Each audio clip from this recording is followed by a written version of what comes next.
आप कहते हैं तो फिर इजाफ़ा कर देते हैं सरकारी मुलाज़मीन की तनख्वाहों में भी और पेंशनर्स की पेंशन में भी 50% इजाफ़ा कर देते हैं या फिर 100% इजाफ़ा कर देते हैं।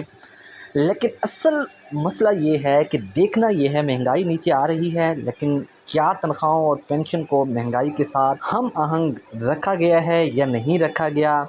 सरकारी मुलाज़मीन की तनख्वाहों में 10%, पेंशन में 7% इजाफ़ा और इसके अलावा डिस्पैरिटी रिडक्शन अलाउंस 30% के बाद महंगाई के तनासब से ये सारी चीज़ें बहुत कम हैं।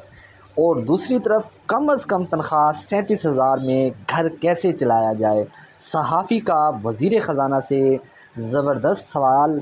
और इसके बाद वज़ीर ख़ज़ाना का क्या कहना था, क्या वाकई वो उनकी इंटेंशंस थी कि शायद मज़ीद बढ़ा दिया जाएगा, सरकारी मुलाज़मीन की तनख्वाहों की परसेंटेज को इंक्रीज़ कर दिया जाएगा। उनका क्या कहना था, मज़ीद आप इस वीडियो में मुलाहिज़ा फरमाएं। सैलरी की बात हो, पेंशन की बात हो, मैंने तो पहले जिक्र किया कि 50% बजाय 100% कर दें, उसको 200% कर दें। हम कह रहे हैं कि जो इन्फ्लेशन है वो नीचे आ रही है, तो उसी तरह जो वेदर सैलरी और pension has to be benchmarked with inflation. ये और ख़ास तौर पे जो सरकारी मुलाजमीन की 10% वो इन्फ्लेशन का जो इम्पैक्ट है उससे वो मेल नहीं खाती।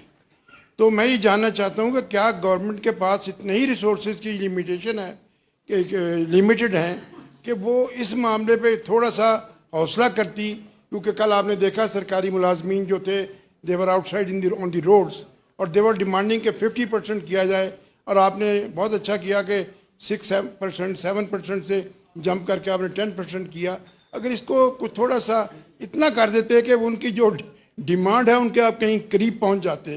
देखिए गुजारिश ये है कि आपने फिर पेंशनर वो बेचारे तो मजलूम लोग हैं जिनसे आप बहुत खफा हैं। आई नो दैट कि पेंशन का जो इस वक्त स्केल है, जो लेवल है, वो इतना है कि गवर्नमेंट के एक्सचेकर पे उसका बहुत बोझ है।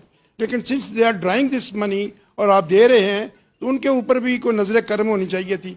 एक बहुत इम्पोर्टेंट सवाल मैं करना चाहता था। FBR के चेयरमैन साहब तशरीफ ले गए हैं। आपने मिनिमम जो सैलरी है वो रखी है 37,000 रुपीज़ ए मंथ।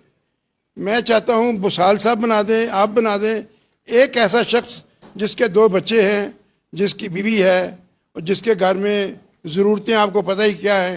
क्या ये 37,000 रुपये में किसी एक छोटे से घर का बजट बन सकता है?